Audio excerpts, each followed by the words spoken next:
Your family piles into the car for Disneyland, the Christmas gift promised.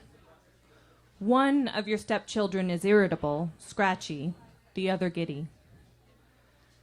Consider this general view of a family: husband, wife, 3 children.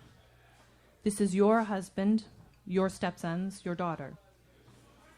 Consider the particulars: knobby knees, cracking knuckles, your younger stepson saying what is different. Your particulars include your husband's 50% custodianship of the boys. Consider it like an org chart. See that the connections between family members are more dotted line than straight. What can't be seen is the other side. Your husband's ex-wife and her partner pulling at the boys from the margins.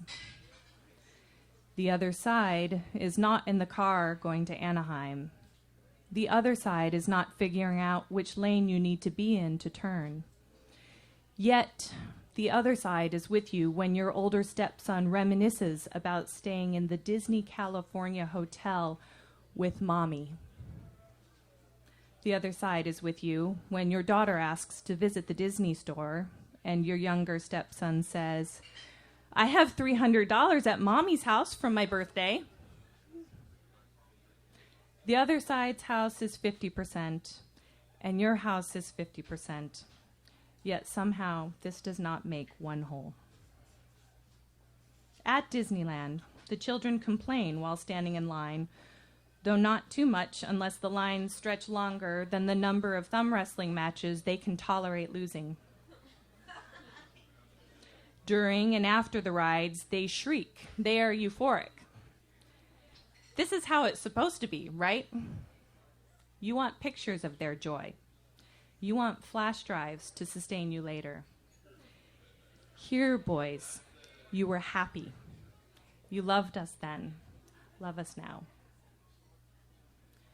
You exchanged more than rings and weepy vows when you got married. You pledged the future of your kids. You do the right things, the stable things. You have no control over the other side, how it mothers from the margins. You combat the interference, try to keep your pocket of life reliable and consistent. But the other side creeps in like fog, like a slab of doom. The other side gets its message through. You see the boys in an anthropomorphized universe, talking mirrors and high-fiving trees. You've never talked about pressure from the other side with the boys, but what do they hear when you're not around? Whisper, whisper. The other side appears through the looking glass, croons to the boys. You will be better here. You can watch more TV here. We will not make you go to that boring after-school program. You will play Harry Potter on the Wii. You will listen to Kesha until your ears turn into pom-poms, and don't you want it to be this way every day? This is the sum. This is Pyrrhus. This is the worst attrition, and you are all bloodied. Disneyland was great, except for the tang of weed in It's a Small World. Just wonderful until it was time to leave. Your stepson ran off in the Main Street night. It took an hour canvassing conceptual storefront to conceptual storefront before you found him, leaning against the brick wall outside the men's bathroom.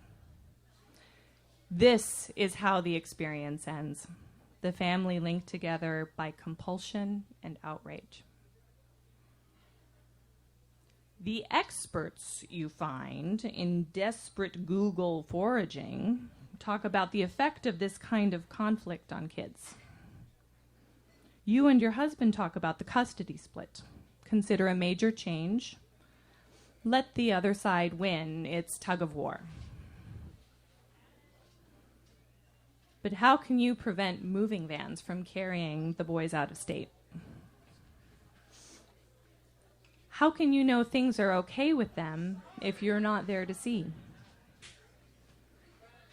If he lost the kids, what would stop your husband from flying to his own edges? How could you possibly follow? The internet experts say it's selfish to want a stake in their future as if it's yours to claim. But the internet experts live in a box. Shut it.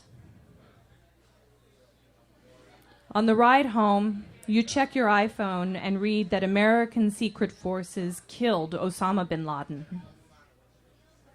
You think it, and you know you are wrong to think it.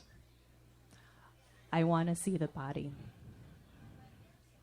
Well, you have a stake too. You want to see. When will that become the right thing, needing to see? You pull into your driveway. The children tumbled into each other in the back seat. There are no dotted lines in sleep.